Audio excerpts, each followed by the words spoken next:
Well, thanks, Herb. I don't even actually remember those phone calls, I must be honest. But 20 years is a long time, right? From me, thank you very much, everybody, for being here. Thank you to Leah for making her space so beautifully available to us. Thank you, Bertel, for that really nice introduction. And yes, thank you to all of you. I actually didn't have to pay them to be here. They actually wanted to be here, which was quite surprising because I'm a great employer of teenagers. We never earn their money. So,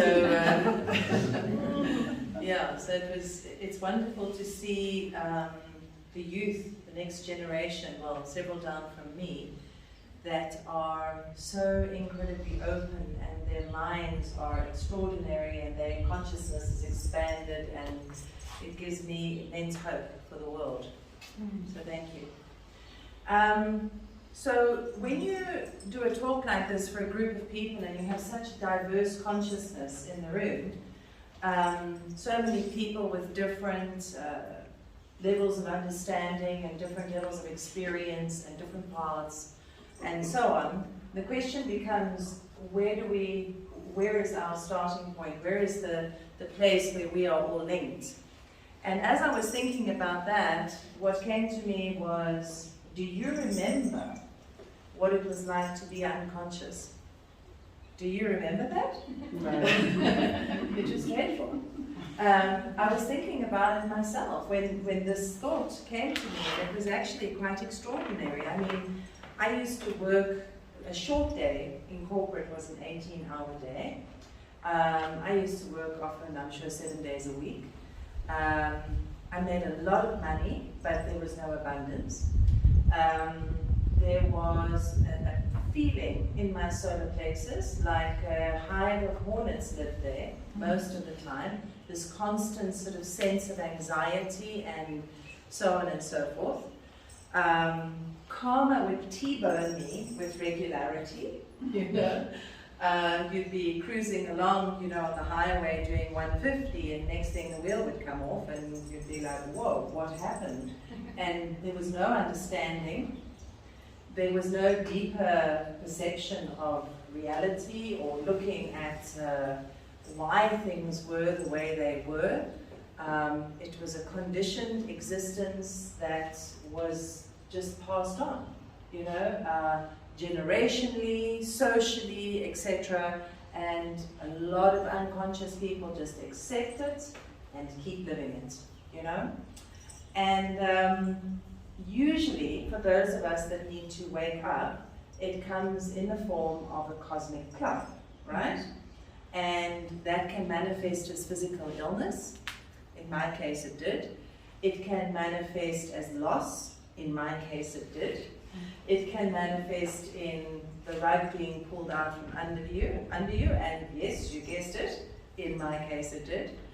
And it requires that we change lanes. You know, we need to go from being people that live in a 3D reality, thinking about making money, having kids, having a family, retiring and dying, basically, to thinking about life in a completely different way and experiencing it tangibly in a different way. And that is why we are woken up, or what the youth call awoke.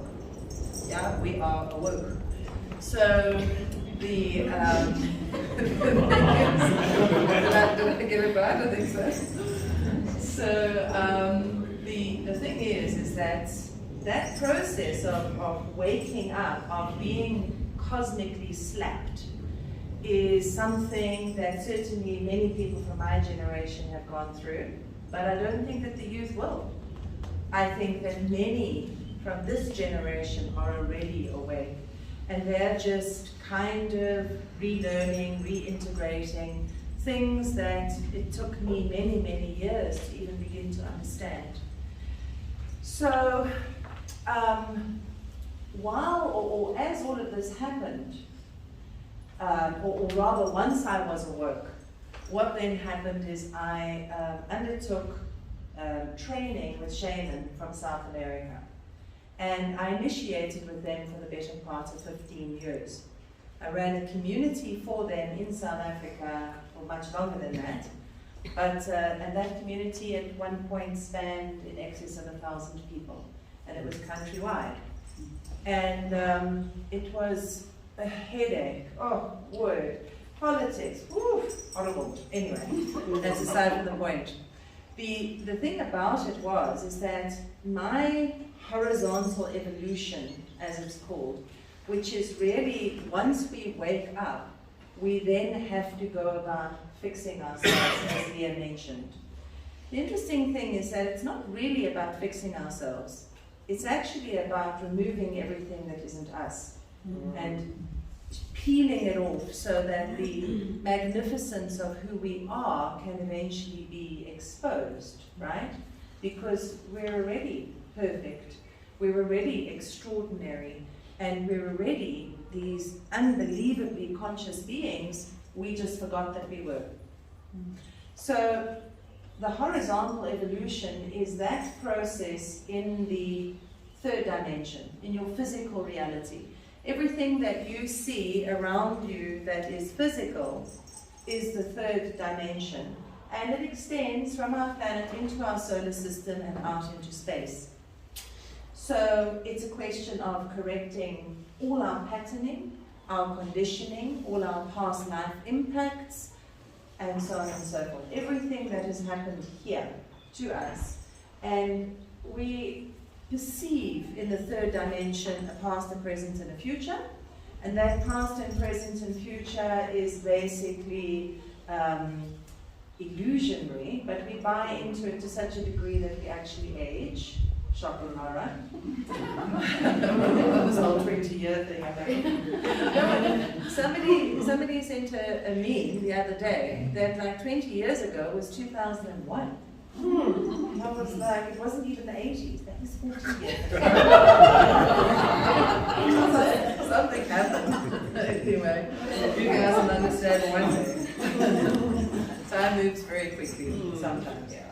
So the thing is that we go through this process of correcting the horizontal evolution, and all of this became apparent to me when I was undertaking this shamanic initiation process for 15 years.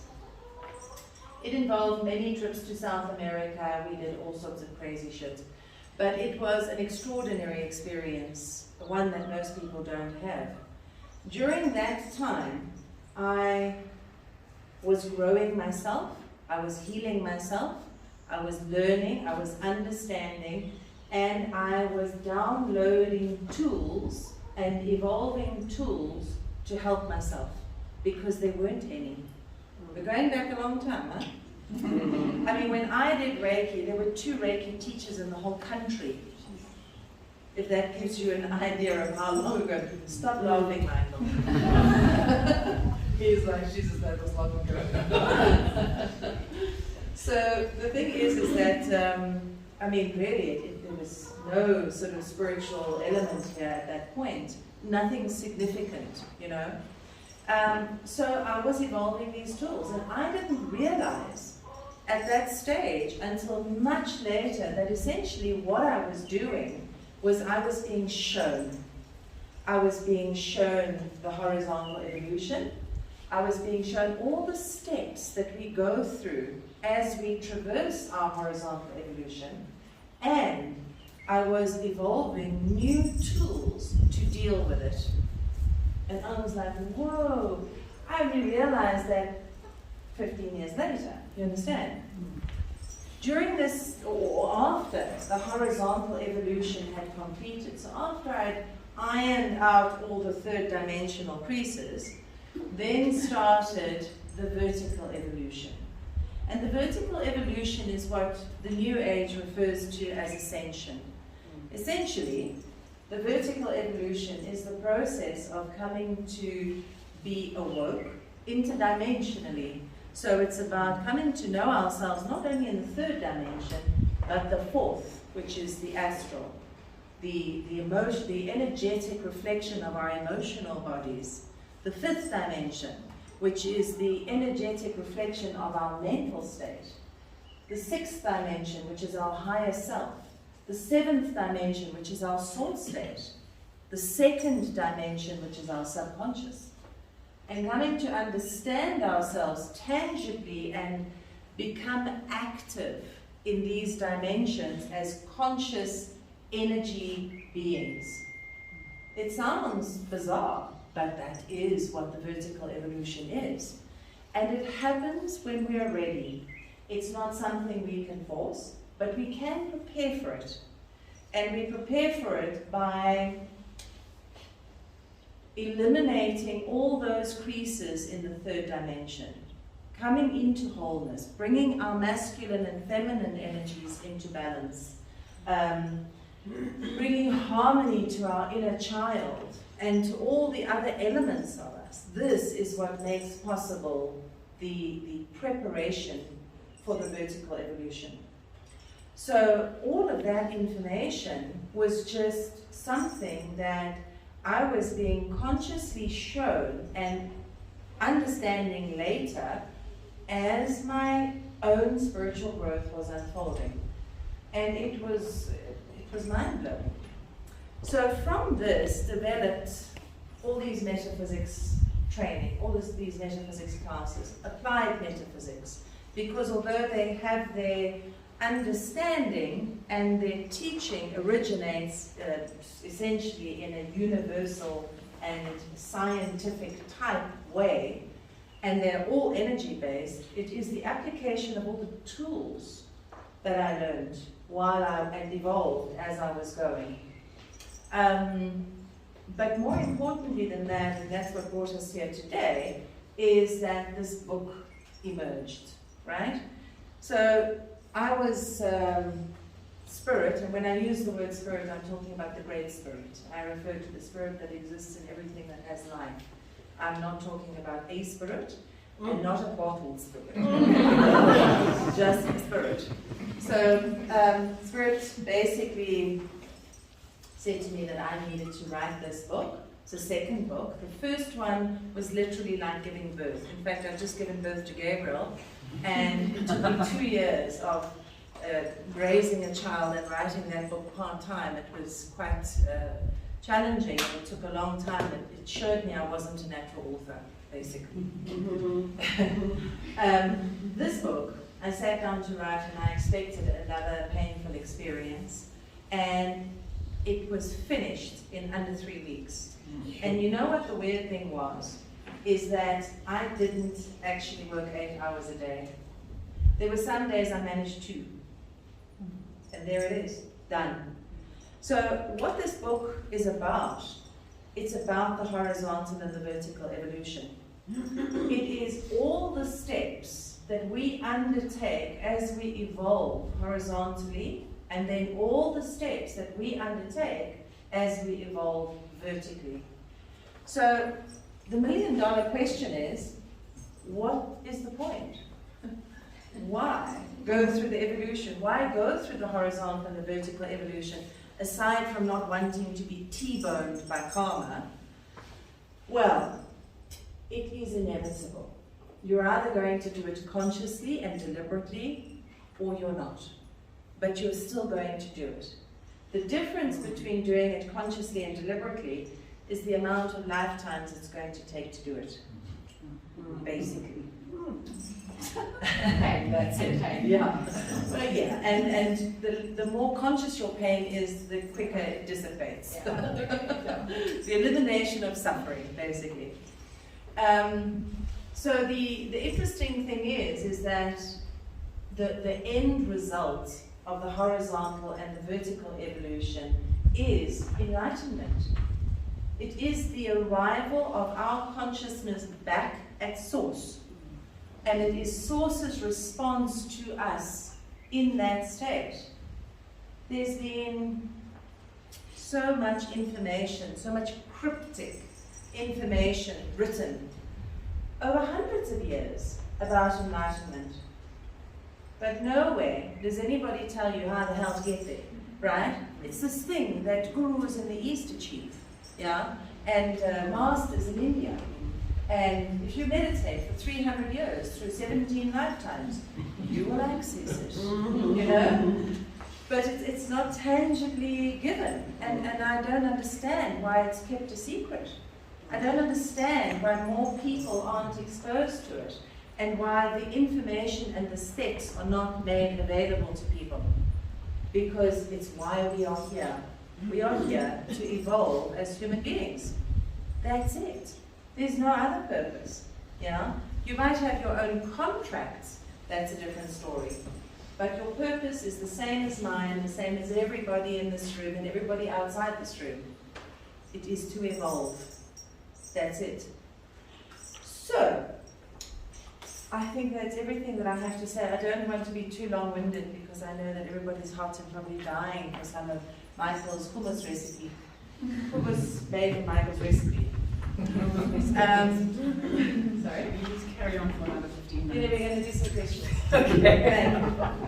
So, to that end, does anybody have anything they'd like to ask? How much is the book? Oh, so the book is 250 RON, and if you would like to, I will sign it for you for free.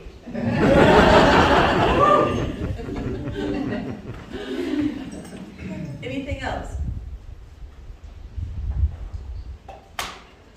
Take some time to think about it. I'll sip my cold tea. Other than the book, what do you offer? Like, can we come to see you and like, you Yes, it is not.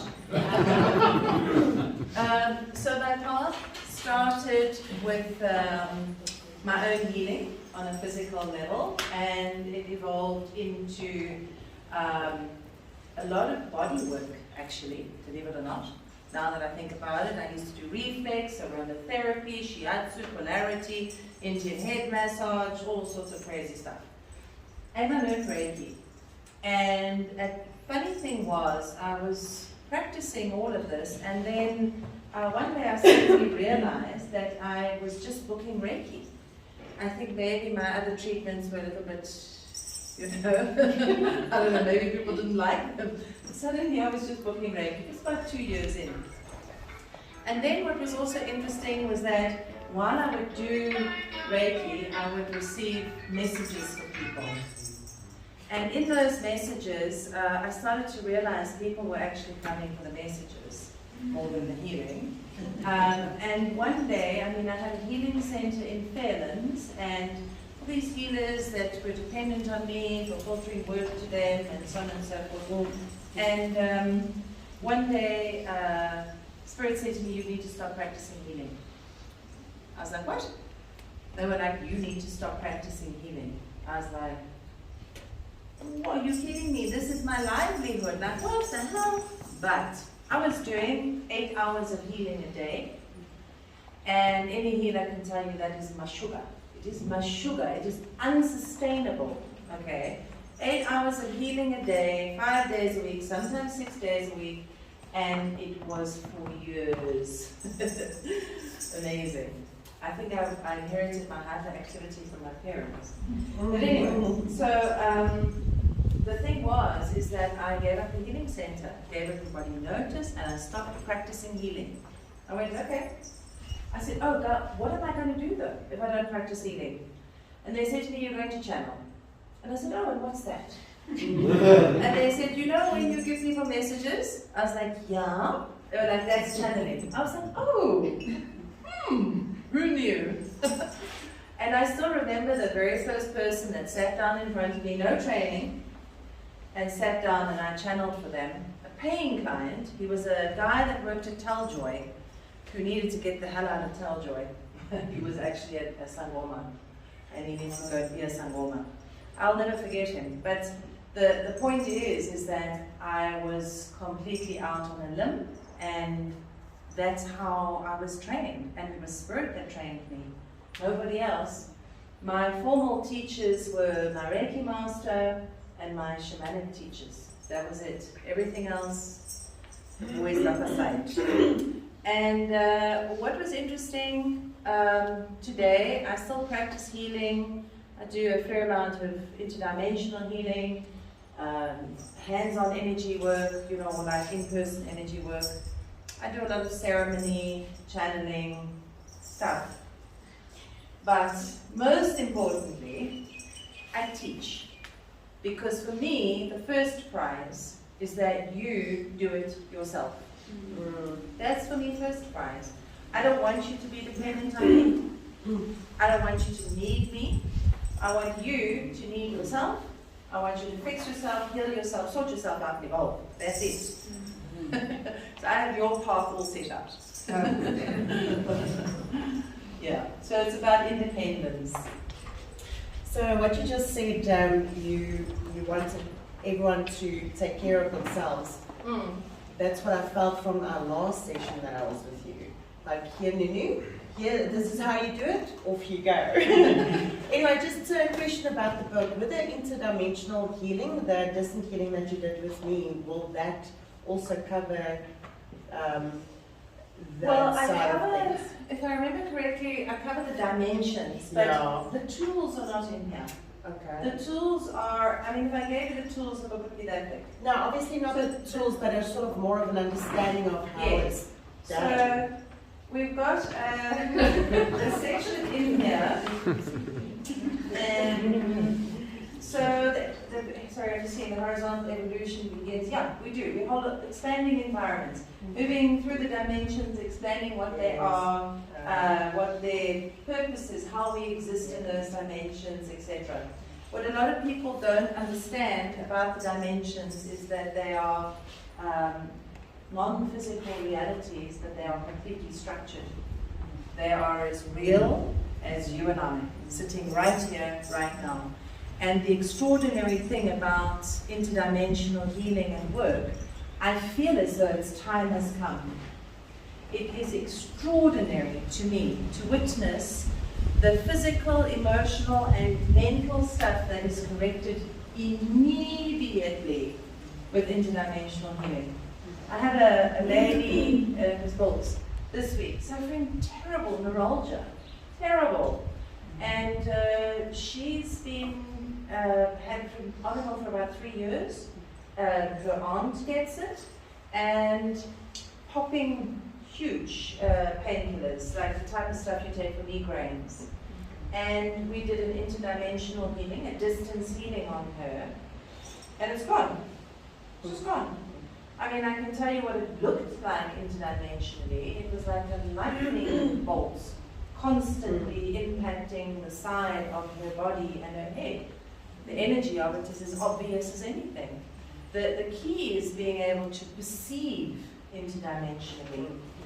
The thing also, though, about the dimensions is that they're very interesting because we manifest reality there instantly. So what you do there manifests here immediately.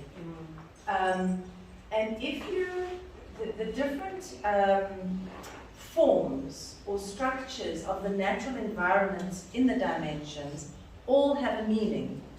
So for example, if I find myself at the edge of a river that I need to cross, let's say in the second dimension, in the subconscious, and I need to cross that river in order to move over, I can stand at the bank of that river forever until I understand how I cross it, you understand? But in the 3D reality, what that means is that there is some kind of challenge of consciousness that I need to overcome in order to get where I need to be. If you are, like, let's take COVID for example. Please God, I don't want to open up a conversation about COVID. Okay, no. COVID is bad, except out of my mouth. If you take COVID for example, in the second dimension, the consciousness of it is black tar.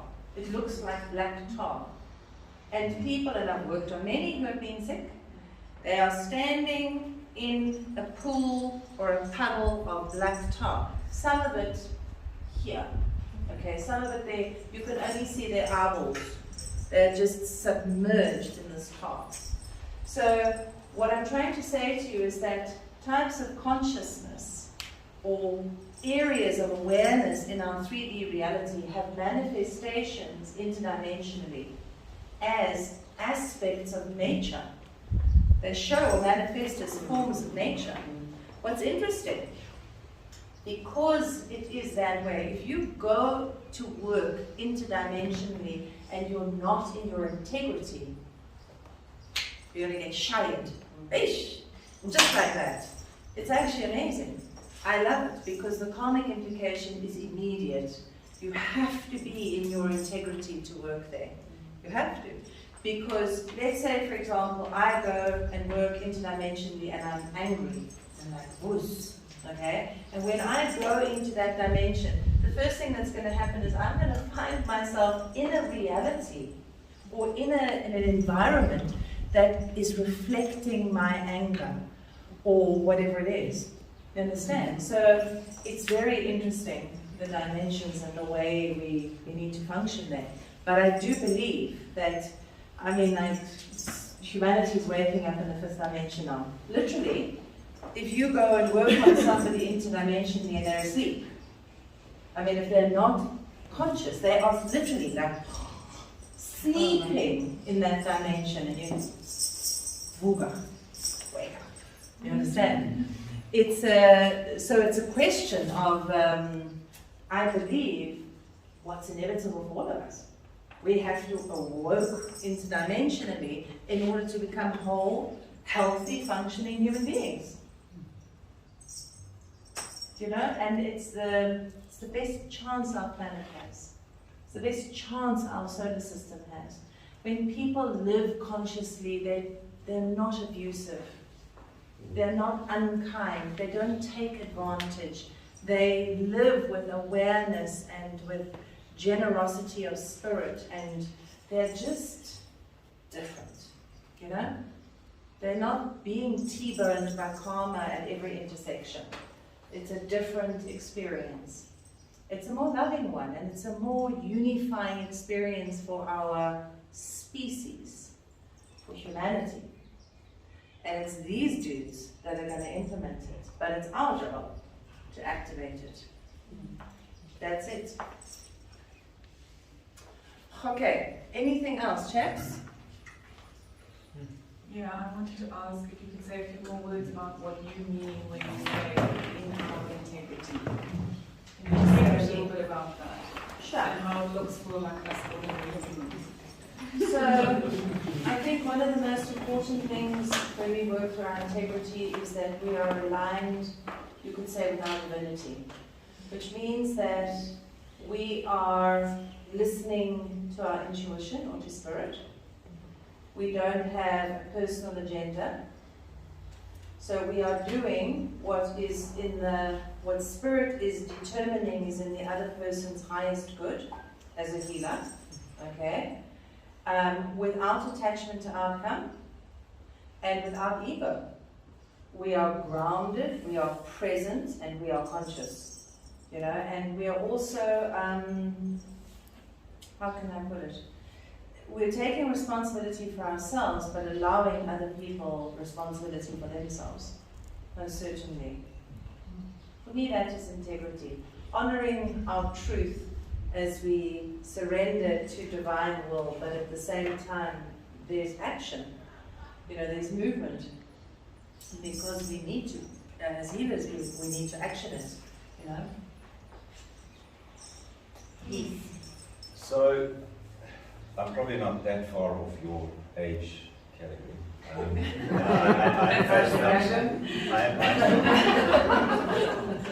You're a lot younger now. And my kids obviously have shown me that, you know, they're unburdened with a lot of this inherited patterns, whatever that we take on. I mean, one of the subjects that's fascinated me is also this collective trauma that we unconsciously carry with us. And to talk a little bit more about, you know, inherited trauma, collective trauma, and how we sort of navigate through that. Because it's really something, and I mean, that's your 3D space, right? Those wrinkles that we have to work.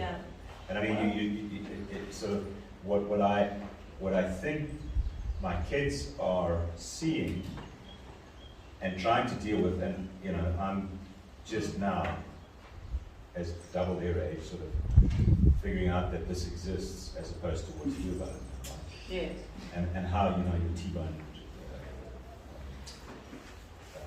scenario, but I don't, you know, I'm trying to avoid the T-bone.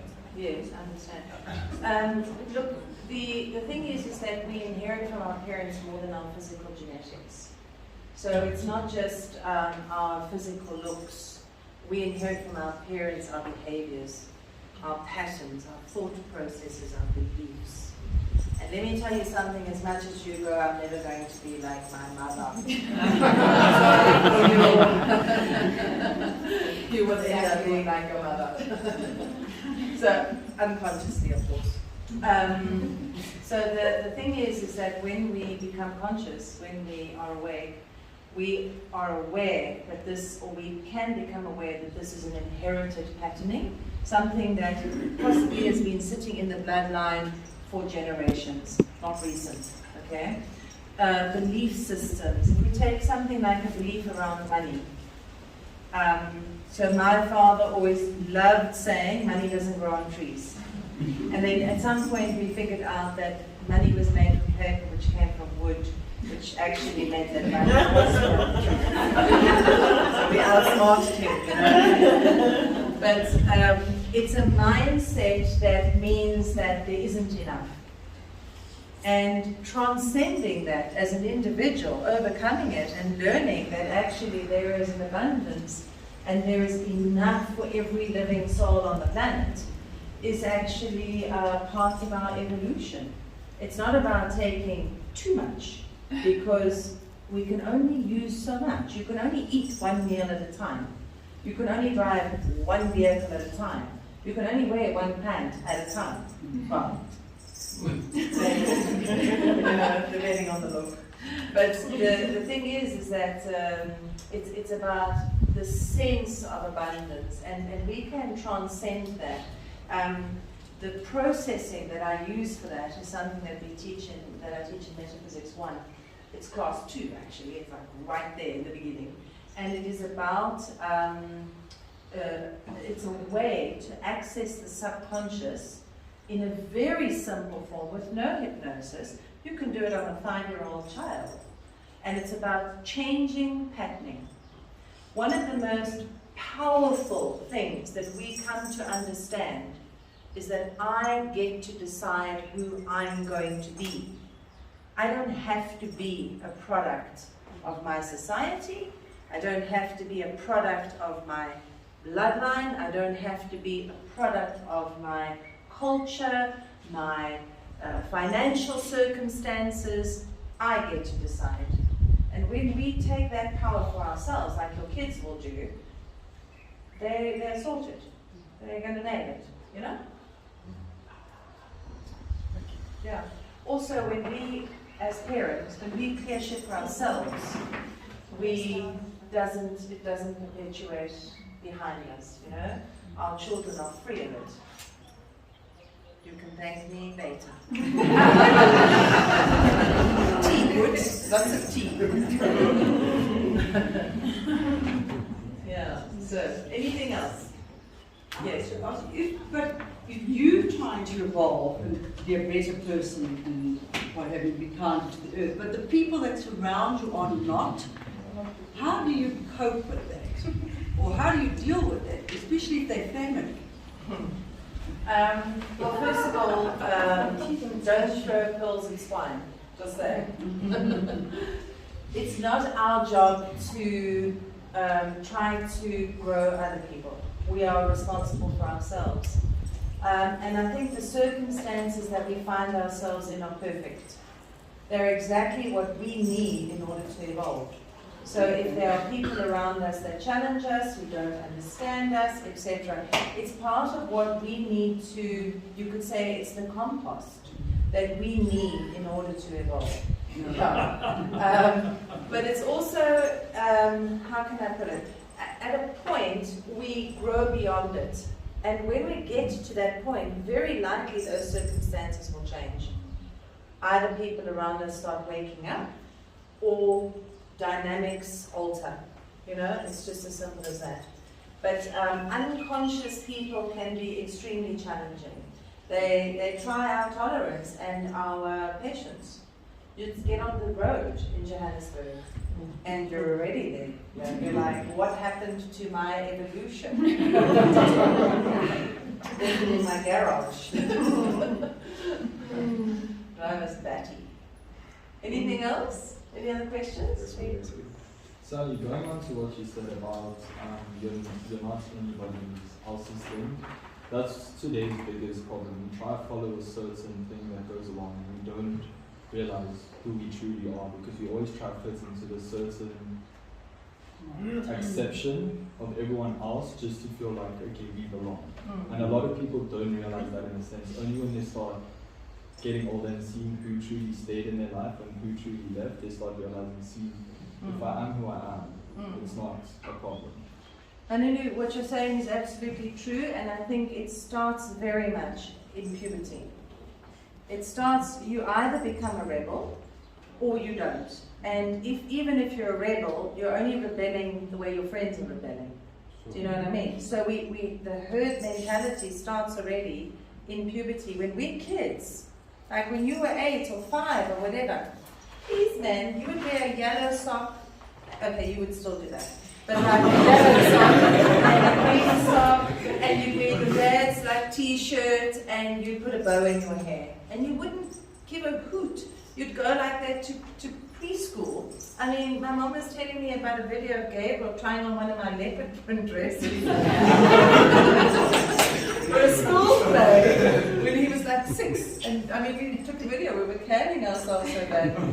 But anyway, the point is that you don't care when you're that small, you know? Then you get to my age and then you don't care again. So, but the in-between counts, you know, the in-between. And I think as a parent, I don't know everything about parenting. I only know about parenting Gabriel. And I can say that the most powerful thing I feel that I can do for my son is to show him who he is. Not who I want him to be, but who he is. Because that will be with him for the rest of his life. But it's also, each of you has the choice. You must ask yourselves, is this me? Is this mine? Is this what I want? Is this who I want to be in the world? Or is this what's expected of me? And if it's an expectation, drop it, walk away, dump it. You don't have to do anything, it's your life. You can do what you want, but you are responsible for everything that you do. One of the things that was so liberating for me, and I only realized it in my early 20s, was that responsibility breeds freedom. The more responsible I am for myself, the freer I am. The more independent I am, the more autonomous I am, you know? It's a very powerful thing for a young person to arrive at. When you're there, you sort it. You do whatever you want. Nobody can tell you. Except me.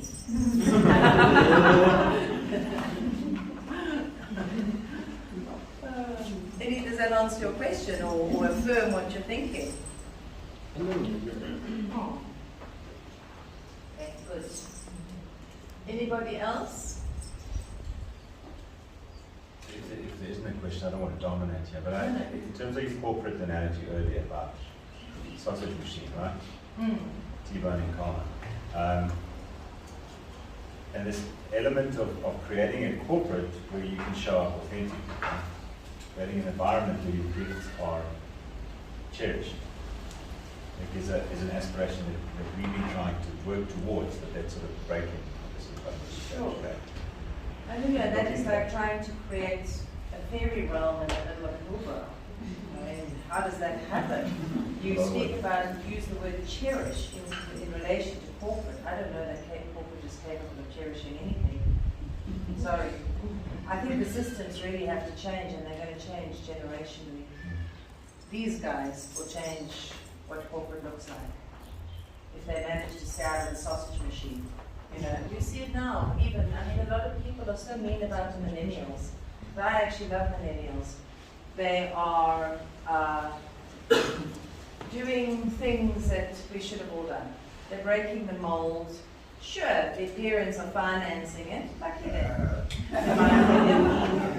But the reality is that they have different priorities. They don't want to own a house, have 2.5 dogs, 2.5 kids, and a house, and 2.5 BMWs. They're just looking at a different reality. They want different things. They want to travel. They want to, I don't know, swim in that sea and surf that one and climb that mountain and bungee jump up a side. And, you know, it's like they want to experience themselves. I love it. I love it. You know? It's extraordinary. I think they will be the ones to bring the change. They are already. The other thing is this whole, what do you call it, the transgender thing? Yeah? But there's like, what is it? LGBTQ. LGBTQ. Quite a few Q's in that one as well. LGBTQ. Anyway, that thing, I think that's amazing too. There's 52, 56 different sexes or genders? 160 now. Oh my God, they just passed it on. But it's amazing because it's breaking the mold that the patriarch created around masculine and feminine and their roles, right? What we are supposed to be in the world. So if you must, now you're a woman, therefore you must cook. That's queries. If you're the man, you're responsible for the money. Really? You know, and all the other role play that just has been thrust down our throats. Why? If I am better at making money and Herbert is good at raising children, why shouldn't he raise his children and I'll make my money? Do you know what I'm saying? If that is the world that we need to live in. What is happening here moves us closer to almost, how do I put it? Human beings evaluate each other all the time based on what they look like. The color of their skin, the color of their hair, their height, their size, their sex, whether they're male or female, all of that rubbish. Now what would happen if an alien species walked down the driveway? Humanity would be blown out of the water. They wouldn't even cope with it because they can't even deal that people have a different color hair. Do you know what I mean? That in itself is like a groot chaos. Yeah. I just, I'm so glad that we opened this can of worms for me. Oh no. Now I'll tell you why. I'll tell you why. With this whole new, all these different transgender thingies, is you know, part of that is the child love, and we already have a tremendous pandemic of pedophilia. So that's what I'm saying. Like, what are we talking here now?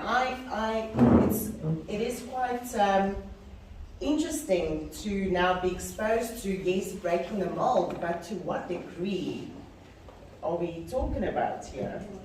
No, I think what we're talking about here is purely gender identification in the youth. Okay, but Which has got nothing to do with no, pedophilia. sure. But what I'm actually saying is breaking the mold. You know, I see that people's losing their morality. yes. Is that what you're saying? So there's this transgender. You know, they decide what they want to be, which is great. But then Yes.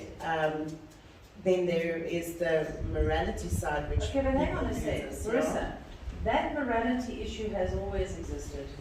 I know. Do you know It's what just I'm been saying? now exposed. I know. Well, no, it's only now in social media.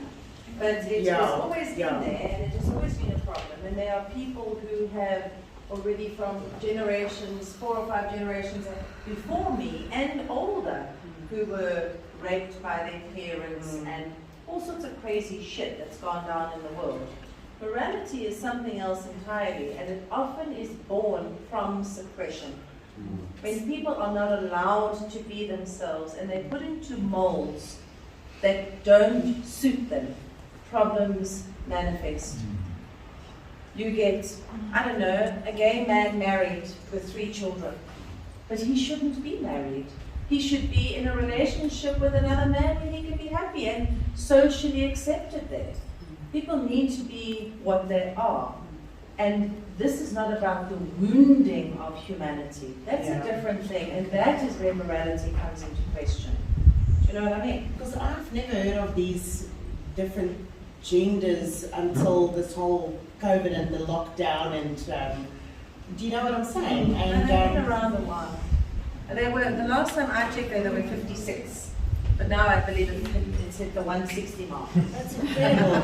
It's very new to me and it's quite a thing for me too. Yeah. You know? But it's like some, you know, they're quite descriptive, you know, so it's a woman in a man's body who is homosexual, but I don't know what, and then it's got like 3 other levels to it. The kids can explain it better than I can. But the point that it is happening is a breakaway from the limitations that were placed on us, these structures that are so rigid that they don't take people into consideration, you know? It's not a bad thing. Okay. Something I'll have to look at. Okay, good. As soon as she mentions a can of worms, that's when you know.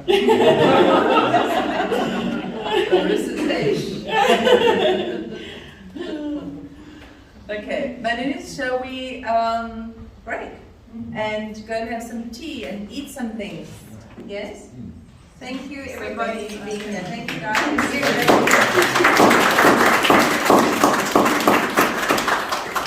So before you go, maybe I can just invite you to, or tell you what's happening. Sally will be signing and selling her book in the section where you came through at the reception. If you want to take a walk around the property, we've got a 30-meter hot composting on our property that we love it. We're in love with it. It's up there at the entrance when you come in. It's like the heart. I loved when you spoke about compost. It's the heart of what we do here. We create compost and then we re-nourish the soil here after it's gone through a lot of transformation, and that's a metaphor for what we're trying to do as well in other ways. And I hope you're going to leave some of your books here that if people do want to buy it from here, maybe they can buy some of the books from here. So thank you. And then at the reception area, you'll see there's some cold iced tea, not very sugary. It's just sweetened with coconut nectar. There's an artisan bread, and then a whole lot of light refreshments and water. Help yourselves. Thank you. Thank you.